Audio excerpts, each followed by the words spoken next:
topics and opinions expressed in the following show are solely those of the host and their guests and not those of W4CY Radio, its employees, or affiliates. We make no recommendations or endorsements for radio show programs, services, or products mentioned on air or on our web. No liability, explicit or implied, shall be extended to W4CY Radio or its employees or affiliates. Any questions or comments should be directed to those show hosts. Thank you for choosing W4CY Radio. Draw me close to you, never let me go,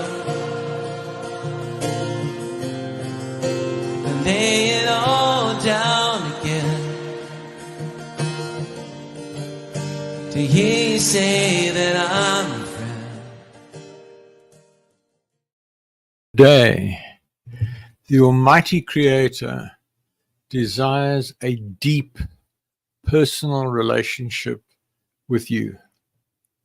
My name is James Robertson. I'm a researcher, publisher, and teacher regarding the matters and truths of the Almighty Creator, whose true name is Yah, the eternally self-existing. I've been actively serving him since 1993, over 31 years. If you're not actively serving Yah, then by default you're serving Satan.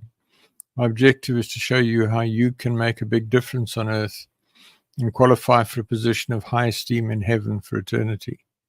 It's important to understand that as a believer, just being good is not the point. It is relationship with Yah that counts. Without this, you will be in a very unpleasant place in heaven with no way out. My aim is to show you how to get close to Father. If you're a good person without a clear relationship with Yah, then you're in a spiritual no man's land and will not enter heaven when you die. The Creator has said regarding unbelievers, why would I want someone to spend eternity with me when they do not believe I exist? Yah is calling everybody on the planet to be involved and serve him and help him to have victory over Satan. My goal is to show you how to do this. Fundamentally, we each need to learn to see things on earth from Yah's perspective, and my aim is to teach you how to do this. Please visit my website at www.endtimeissueministries.org. It's endtimeissueministries, one word, .org. Or email me on james@endtimeissueministries.org for more information. Today we're going to continue with part 4 of the article, The Good News Regarding Yahooshua, the Anointed of Yah, incorrectly Jesus Christ, according to Yahoo, incorrectly Matthew. In other words, this is the first book of the good news regarding Yahooshua. If you like, the first book in the New Testament in the Bible, in the Protestant Bible. So, overview. The first book in the so-called New Testament in the Bible, Yahoo, incorrectly Matthew, provides an authoritative account of the life, death, and resurrection of Yahooshua, the Anointed of Yah, incorrectly Jesus Christ. I've corrected the core translation errors and added commentary based on my personal experience and revelation. I will share this in the next few broadcasts. This is part 4. I will continue to read Yahoo and offer commentary, and finally we will look at the state of your relationship with the Almighty Creator. So we're dealing with Book 1, The Good News According to Yahoo, Part 4, continuing in Chapter 11. Verse 23, and now Capharnaum, which art exalted to heaven, shall be brought down to hell. For if the mighty works which have been done in thee had been done in Sodom, it would have remained until this day. But I say to you that it shall be more tolerable for the land of Sodom in the day of judgment than for thee. At that time Yahooshua answered and said, I thank thee, O Father, Adonai of heaven and earth, because thou hast hid these things from the wise and prudent, and hast revealed them to babes. Even so, for it seemed good in thy sight. So there's an important principle here. Too much religious learning gets in the way of the truth. Bible school leads to indoctrination with false doctrines that make it very difficult to receive the truths presented in this commentary. And that goes, it doesn't matter what your religion is, folks. Yah is the teacher. Yah is the counselor. Yah is the savior. Yah is the healer. Yah protects. Yah provides. Turning to human beings for that is foolishness. Yahooshua said, call no man rabbi, no man teacher. For one is your teacher, the anointing of the set-apart Spirit of Yah. And I just can't stress that enough. Somebody contacted me the other day asking me to help them financially to go to some conference. And I said to him, you need to get close to Father. You don't need money to go to a conference. You need to get close to Father. Father will teach you. Verse 27, all things are delivered to me of my Father, and no man knows the Son but the Father. No, neither knows any man the Father save the Son, and he to whomsoever the Son will reveal him. Come to me, all you that labor and are heavy laden, and I will give you rest. Take my yoke upon you and learn of me, for I am meek and lowly in heart, and you shall find rest for your souls. My yoke is easy and my burden is light. The key point here is that the spirit being that was inserted into the embryo that became Yahooshua was the first spirit created by Yah at the start of creation. And therefore the man Yahooshua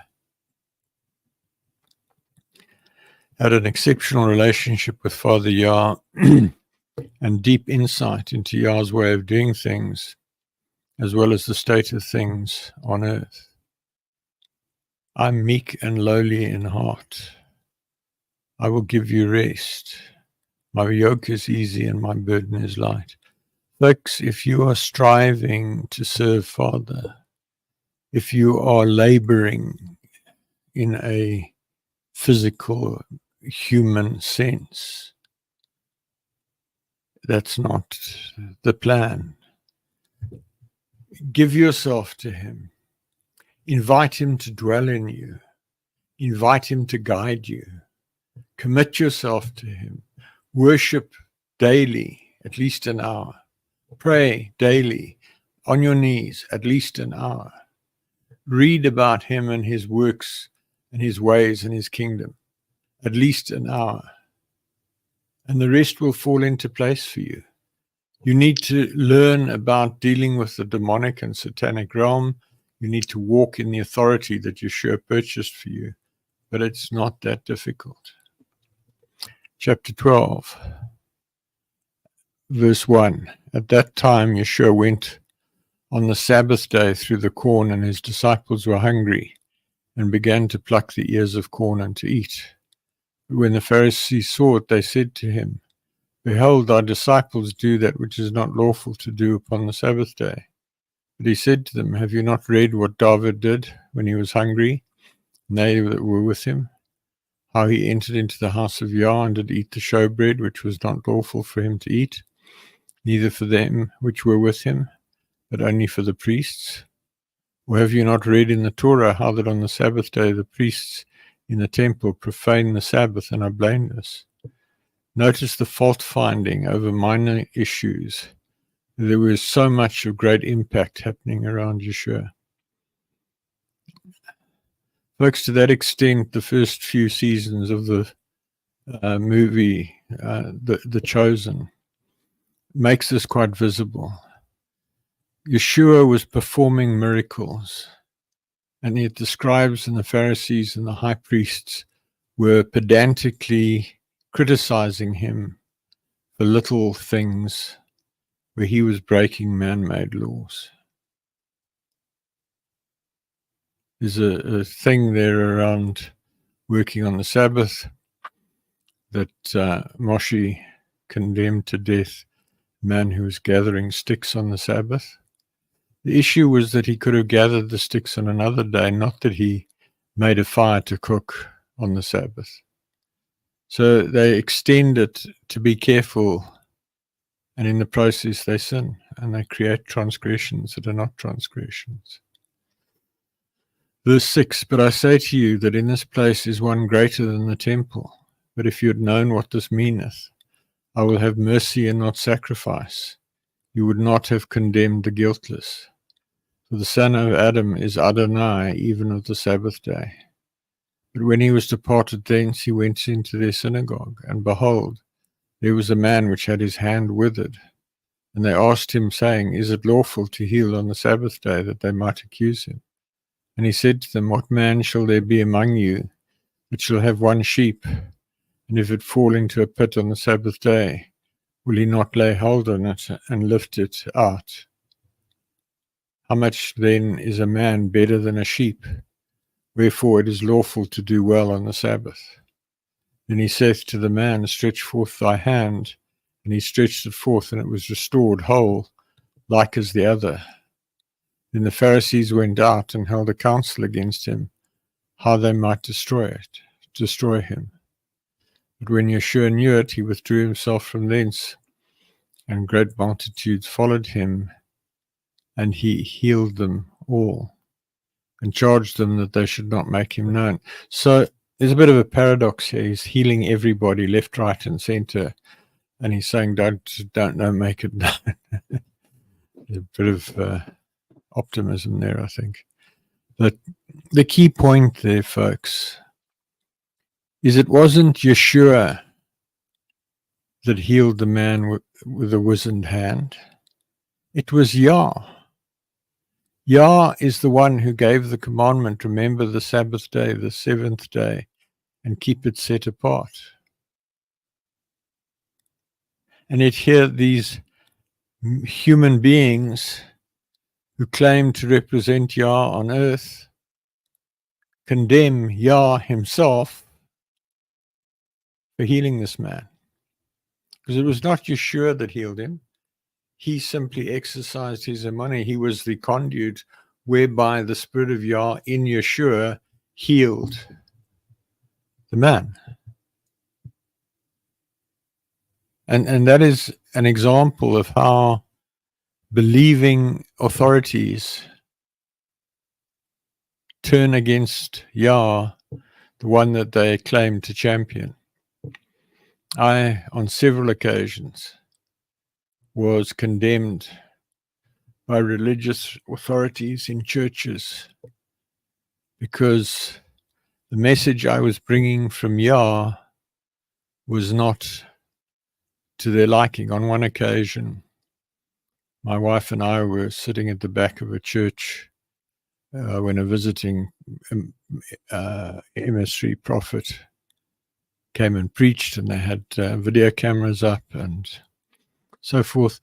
And he summoned us from the back of the church, called us to the front, asked for oil, anointed us, and proclaimed a dramatic blessing over us and declared that Father was well pleased with us. The Spirit of Yah came upon the video cameraman who had his camera trained on us, and he was slain in the Spirit, leaving the camera focused on us. The following week, I got a phone call and they kicked me out of the church. So this Pharisaism is still very much part of modern religion. Verse 17, that it might be fulfilled, which was spoken by Yeshayahu, the spokesman of Yah, saying, Behold my servant, whom I have chosen, my beloved, in whom my soul is well pleased. I will put my spirit upon him, and he shall show judgment to the Hagoyim. He shall not strive nor cry, neither shall any man hear his voice in the streets. A bruised reed shall he not break, and a smoking flax shall he not quench, till he send forth judgment to victory. And in his name shall the Hagoyim trust.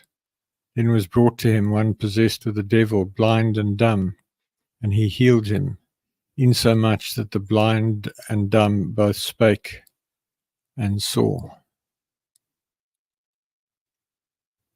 A bruised reed shall he not break, and smoking flax shall he not quench. Folks, if you go back a few months, I read the letter of Pontius Pilate, the Roman governor of Israel, at the time of Yahooshua, to the emperor in Rome, in which he describes how Yahooshua was peaceable and respectful towards the Roman authorities. If you've not either heard that broadcast or read it, it's on the website. Please go and listen to it or read it. It's a sobering view where an unbeliever was did more to recognize Yahooshua than the people who claimed to be waiting for the Messiah. Verse 23, and all the people were amazed and said, is not this the son of David? But when the Pharisees heard it, they said, this fellow doth not cast out devils, but by Beelzebul, the prince of the devils. And Yahooshua knew their thoughts and said to them, every kingdom divided against itself is brought to desolation, and every city or house divided against itself shall not stand. And if Satan shall cast out Satan, he is divided against himself. How then shall his kingdom stand? And if I by Beelzebul cast out devils, by whom do your children cast them out? Therefore they shall be your judges.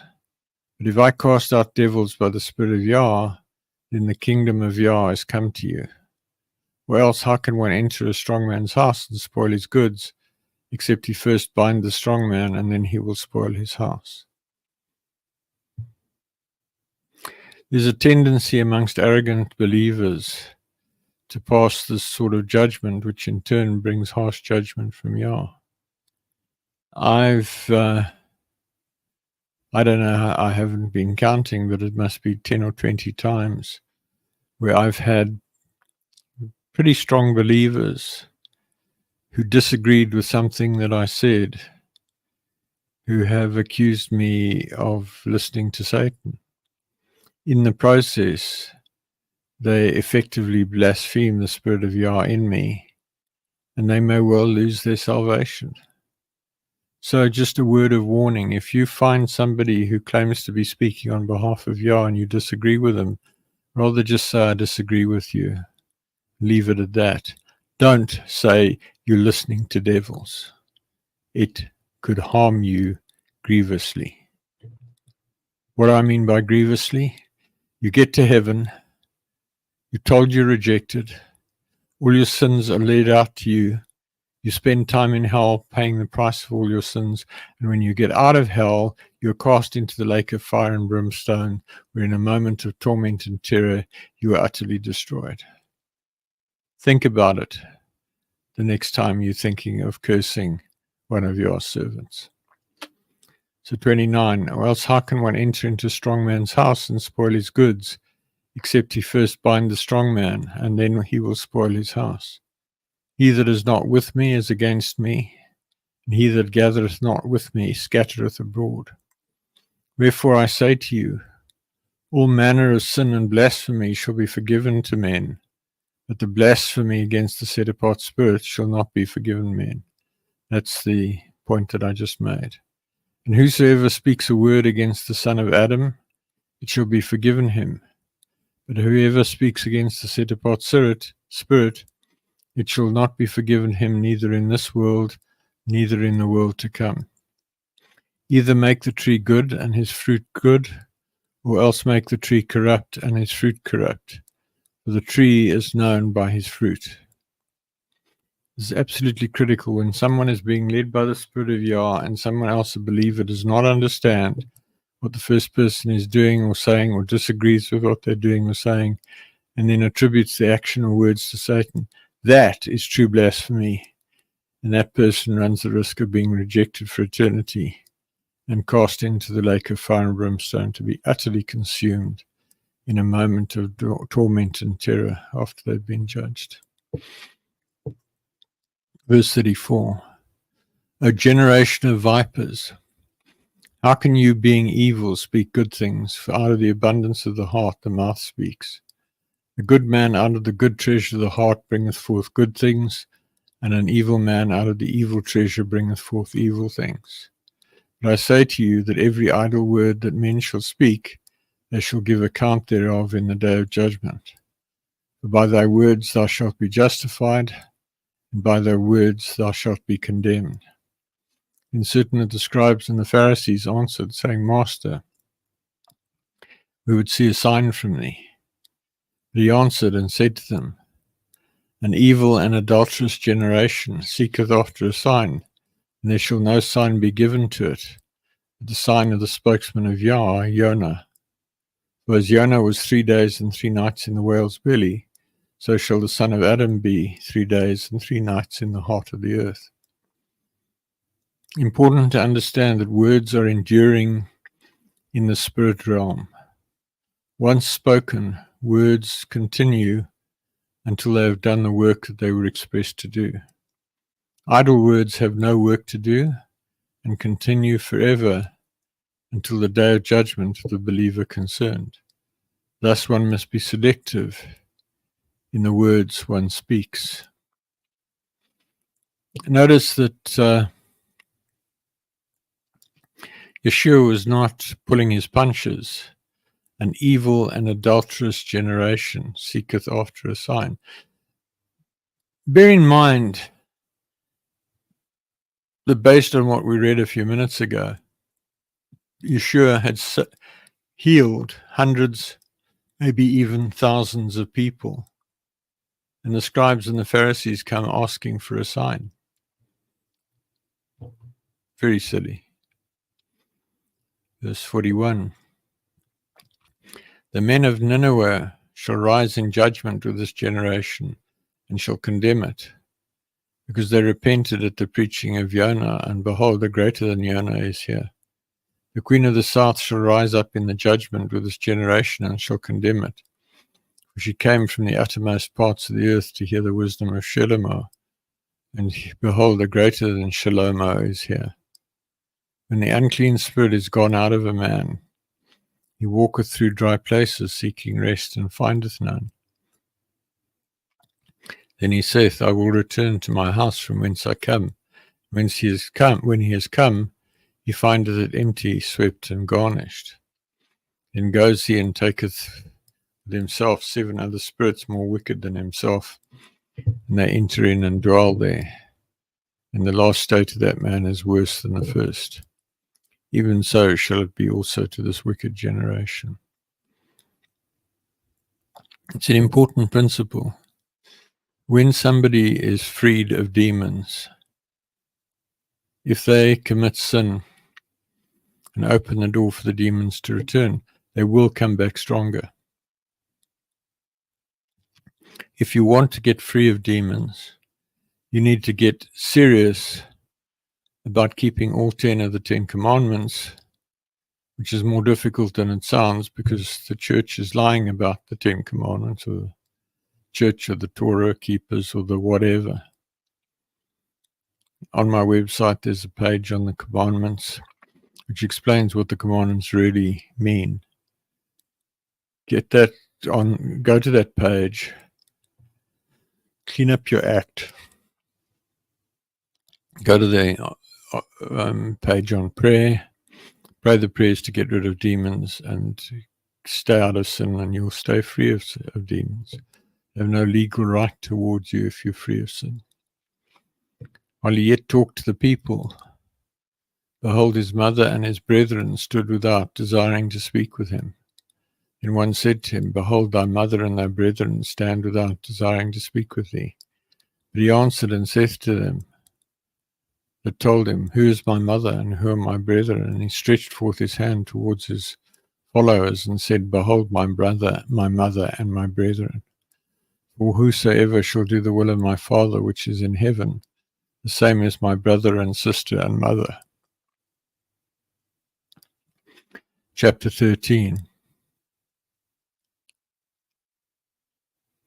Same day went Yeshua out of the house and sat by the seaside, and great multitudes were gathered together to him. So that he went into a ship and sat, and the whole multitude stood on the shore. And he spoke many things to them in parables, saying, Behold, a sower went forth to sow. And when he sowed, some seeds fell by the wayside. The fowls came and devoured them up. Some fell upon stony places where they had not much earth, and forthwith they sprung up, because they had no deepness of earth. And when the sun was up, they were scorched, and because they had no root, they withered away. And some fell among thorns, and the thorns sprung up and choked them. But other fell into good ground and brought forth fruit, some 100-fold, some 60-fold, some 30-fold. Who has ears to hear, let him hear. And the followers came and said to him, Why speakest thou to them in parables? He answered and said to them, Because it is given to you to know the mysteries of the kingdom of heaven, but to them it is not given. For whosoever has, to him shall be given, and he shall have more abundance. But whosoever has not, from him shall be taken away even that he has. Therefore I speak to them in parables, because they, seeing not, and hearing they hear not, neither do they understand. And in them is fulfilled the prophecy of Yahooshua, which saith, But by hearing you shall hear, and shall not understand, and seeing you shall see, and shall not perceive. For this people's heart has become thickened, and their ears are dull of hearing. In their eyes they have closed, lest at any time they should see with their eyes, and hear with their ears, and should understand with their heart, and should be converted, and I should heal them. This is very topical in the current age. There are a huge number of believers and pseudo-believers who think they know and understand, yet are deeply deceived. Note that there are only a small number of true believers on earth today. See the article, The Demographics of Unbelief, on the website. Or The Demographics of the Kingdom. Folks,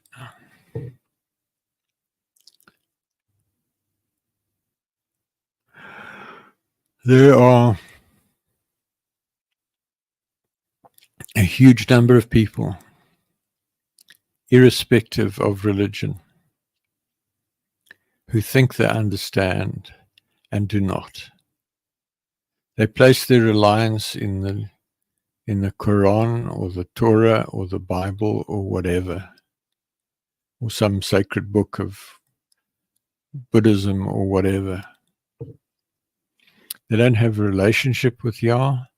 They don't understand they need to have a relationship with Yah. They're effectively worshippers of their book. People have been put to death for sins against the Quran. It's crazy. The Quran's just a book. The Bible's just a book. The Torah's just a book. The whatever's just a book. It's written by fallible human beings based on their limited understanding of the Creator. None of it's definitive. It doesn't matter how close somebody is to Yah, there's still an element of their carnality and their flesh that gets in the way. There are things that I did 10, 15, 20 years ago where I sincerely believed I was being led by Father, only to discover years later that I wasn't. Because looking back, it didn't fit together. It is very easy to miss Yah. It's not easy to stay on track with Him for your entire life. It takes time and effort and discipline and worship and prayer and study, but not Bible study, not Bible school, or whatever they call it in your particular variation of religion. Verse 16, but blessed are your eyes, for they see, and your ears, for they hear. Verily I say to you that many spokesmen of Yah and righteous men have desired to see those things which you see and have not seen them, and to hear those things which you hear and have not heard them. Hear you therefore the parable of the sower.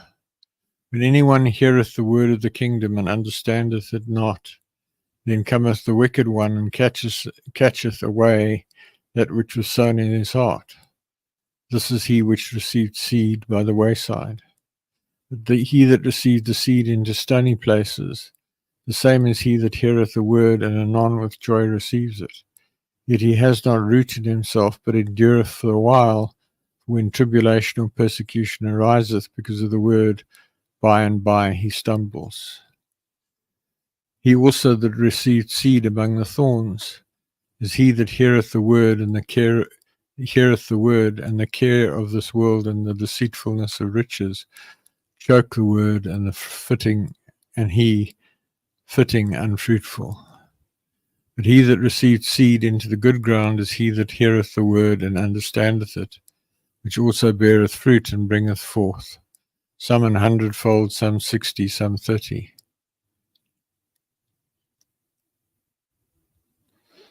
The seed among thorns I encounter as a significant challenge for many. They start out strong, but the battles of survival and making a living, etc., wear them down to a point where they give up and cease seeking to serve Father Yah. Bearing fruit for Yah is absolutely critical. It is not enough to worship and believe. One must do something actively to further Yah's objectives on earth, and this must be ongoing and sustainable. We're each called to a ministry and must do what is necessary to perform that ministry. One can also invest tithes, 1/10 of one's income, in a ministry that you believe is fruitful.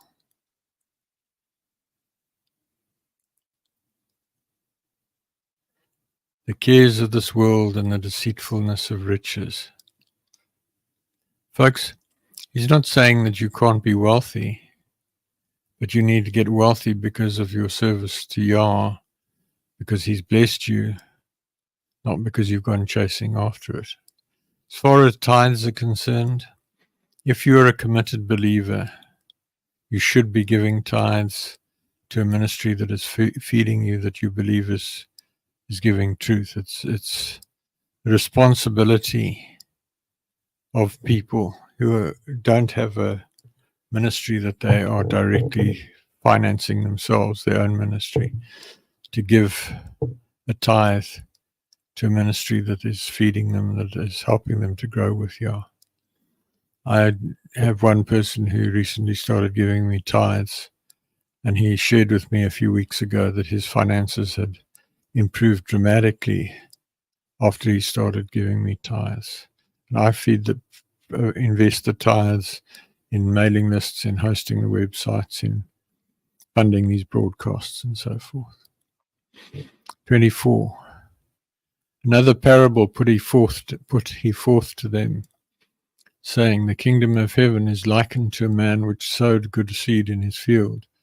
While men slept, his enemy came and sowed tares among the wheat and went his way.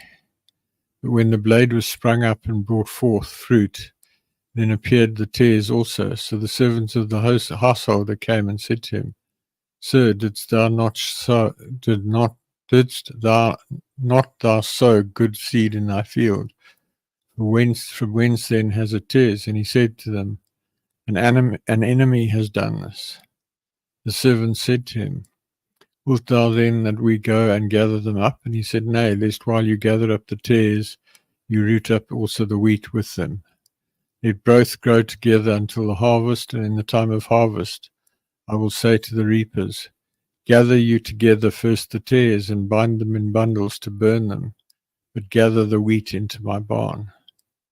This speaks to the error, deception, sin, rebellion, etc., that Satan has sown in the world, interspersed with a few true believers still in existence at the time of writing, which was August 23. The unbelievers will be destroyed in the lake of fire and brimstone when, if Yeshua returns in victory at the end of the age, around May 3003, 979 years from now. Folks,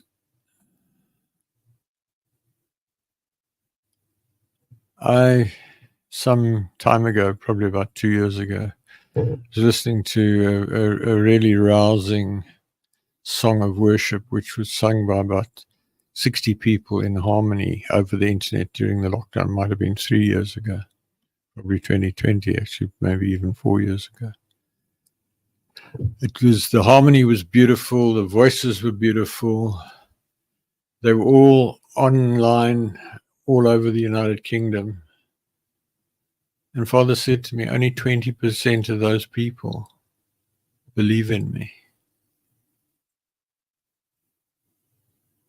So here are people singing of Yah and praising Yah, and 80% of them don't know what they're doing.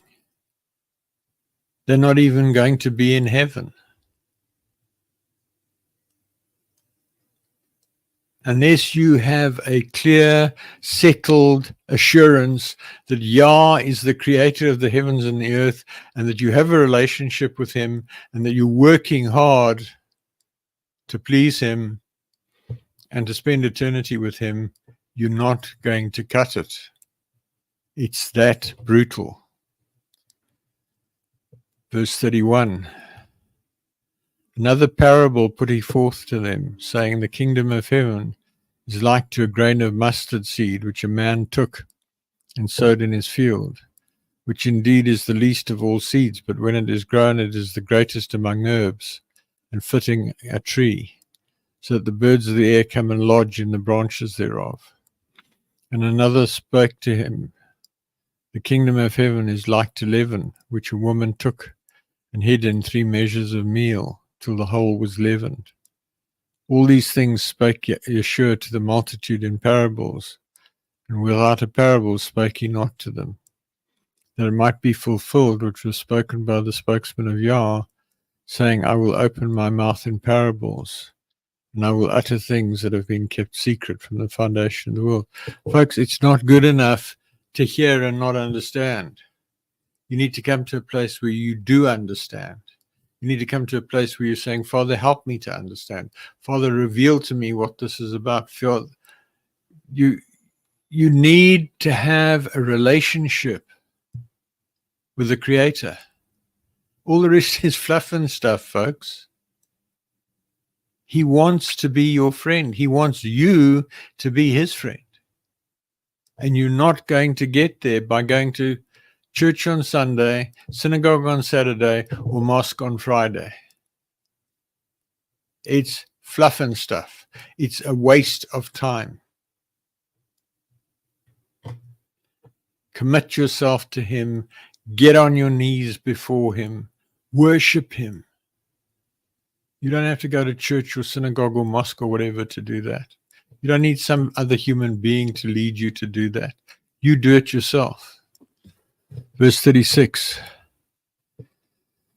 Then Yahooshua sent the multitude away and went into the house, and his disciples came to him, saying, declare to us the parable of the tares of the field. You see, even they didn't understand. And he answered and said to them, he that soweth the good seed is the son of Adam. The field is the world. The good seed are the children of the kingdom. The tares are the children of the wicked one. The enemy that sowed them is the devil. The harvest is the end of the world, and the reapers are the messengers. As therefore the tares are gathered and burned in the fire, so shall it be in the end of this world. The Son of Adam shall send forth his messengers, and they shall gather out of his kingdom all things that are stumbling blocks, and them which do iniquity, and shall cast them into a furnace of fire. There shall be wailing and gnashing of teeth. Then shall the righteous shine forth as the sun in the kingdom of their Father. Who has ears to hear, let him hear. Read The Final Quest by Rick Joyner for information on stumbling blocks. It's on the website. If you look at the ETI Bible version webpage, under that, you'll find The Final Quest. Very powerful story. So just get the message here. Here are the people who are directly associated with Yahooshua, and they didn't understand the parables. It's important to understand that even people who are close to an anointed person don't necessarily understand that person and don't necessarily understand what they do, because they're not party to the conversations between that person and Yah. Verse 44. Again, the kingdom of heaven is like to treasure hid in a field, the which when a man has found, he hideth, and for joy thereof goes and selleth all that he has, and buyeth that field. Again, the kingdom of heaven is like to a merchantman seeking goodly pearls, who when he has found one pearl of great price, went and sold all that he had and bought it. Again, the kingdom of heaven is like to a net which was cast into the sea and gathered of every kind, which when it was full they drew to shore and sat down and gathered the good into vessels, but cast the bad away. So shall it be at the end of the world. The messengers shall come forth and sever the wicked from among the just, and shall cast them into the furnace of fire. There shall be weeping and wailing and gnashing of teeth. So vital to understand, relationship with Yah is a great treasure. Once you get a revelation of who Yah is, if you get when you get a revelation of heaven, a revelation that it's possible for you to sit on a high throne with him for eternity, it becomes a pearl of great price. It's a treasure. It's hidden. It's not immediately visible. Once you realize it, you will do whatever it takes to take hold of that treasure. That's the meaning of that. So I'm out of time again. I'll continue with this next week. In closing, I'd like to ask you, what is the state of your relationship with the Almighty Creator? I'd like to ask you to critically examine where you are relative to the Almighty Creator. Do you talk to him constantly throughout the day and allow him to lead you in every possible way? Do you worship him at every opportunity? Have you clearly and unambiguously heard him call you friend? If not, you're failing in your life purpose and will be bitterly disappointed when you die. If you've now come to belief, please pray along the following lines. Father Yah, I come to you in the name of Yahooshua. I now believe that you exist. I confess my sin of unbelief, and I repent of my unbelief, and I ask you to forgive my sin. I now commit my life to you, and I ask you to take me by the hand and lead me into deep relationship with you. I ask you to fill me with your Spirit and to change me and help me to become the person you want me to become. I ask you to help me find people who can help me and help me find books, websites, articles, and other resources that will help me. I ask you to show me what I can do to actively serve you and lead others to deep personal relationship with you. I thank you for saving me. There's a period of 8 days from sincerely coming to belief for the first time, during which there is extreme grace to help you. See the article, Critical Actions on First Belief, the actions you should take immediately. Drop me an email at james@endtimeissueministries.org so I can help you, pray with you, counsel you, etc. I really encourage you, if you have not at some stage accepted Yah as your King, as your Adonai, your Lord, your Savior, do so now.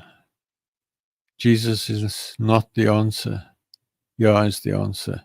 Yeshua is the correct name of the man called Jesus, and his name means Yah is salvation. Jesus, Yeshua, is not salvation. Yah is salvation. So in closing, thank you for listening. Please send me your questions to james@endtimeissueministries.org. Please email me to join the mailing list at james@endtimeissueministries.org. If you desire to draw close to the Almighty, please let me know, and I can connect with you by Skype, Zoom, Teams, email, or telephone so that I can help you with your journey. I hope to connect with you again next week, when I will continue to explore how to become a friend of the Creator. Work with me to make a way for Yahooshua to return in victory at the end of the millennium and make his enemies his footstool. If this is your first or second time on this channel, please stay with me. I've got some things I want to share with you. If you've been attending for a while, I'm going to say good night now and go safely. If you haven't yet committed to Yah, I encourage you to do so right now, or when you go to bed tonight, get on your knees next to your bed and just make a commitment to Him. It's not difficult. It'll change your life if you do what you need to do. So for those of you who's staying on, in closing, who am I? James Robertson. I have a doctorate in engineering and I'm a retired military commander. I now work as a management consultant. I have over 31 years' experience of actively seeking to draw close to the Almighty, following a dramatic encounter with Him on the 12th of March 1993, when He spoke to me audibly in a locked room, and I knew for certain that He was real. In learning about Father, I applied my deep-seated aversion to failure, born out of an accident in early childhood, coupled to my engineering and military training of rigor and preventing failure, to my seeking of knowledge about Father. This journey led to numerous supernatural experiences, prayers answered, and clear communication with the Creator that forms the basis for what I teach in these programs. See the video, Why Seek Relationship, for an overview of what I believe. Please visit my website at www.endtimeissueministries.org. That's endtimeissueministries, one word, .org. The ETI version of the Bible with correction of key translation errors is on the ETI Bible version page. Recordings of nearly all of the teachings broadcast so far search on Google for Relationship with Creator Radio. There are about 4 podcast websites with all the back issues. Transcripts of the broadcasts are on the Transcripts of Broadcast page, and those also have recordings of most of the broadcasts. Books with teachings from 1998 till May 2019 are at the Books for Printing page. A4 and A5 books formatted for printing with in PDF format with PDF covers. I publish regular email articles. Email me at james@endtimeissueministries.org. That's endtimeissueministries, the same as above, .org, to be added to the list or to seek counsel or prayer or give me feedback. Visit the website and use the Google search, article keyword cloud, table of contents, and article search to locate the information you're looking for. Folks, that's it. I'm going to say good night. Thank you for joining me. If you haven't yet prayed to Yah, to commit your life to Him, I urge you to do it. This broadcast has been live streamed on LinkedIn. It'll be on YouTube in the next hour or two, and I will be sharing it with my WhatsApp group tomorrow. Thank you so much. Go well. Father, I come to you, lifting up my hands. By your grace I stand, just because you love me. I know your favor. Hi, I'm James Robertson. I want to ask you what you understand about the history of Yahooshua, the Anointed of Yah, incorrectly called Jesus Christ. If you're not aware of his life and teachings, then please listen to my broadcast on w4cy.com radio or talk4tv.com internet TV. Also visit my website at www.endtimeissueministries.org or email me on james@endtimeissueministries.org to find out more. Thanks so much.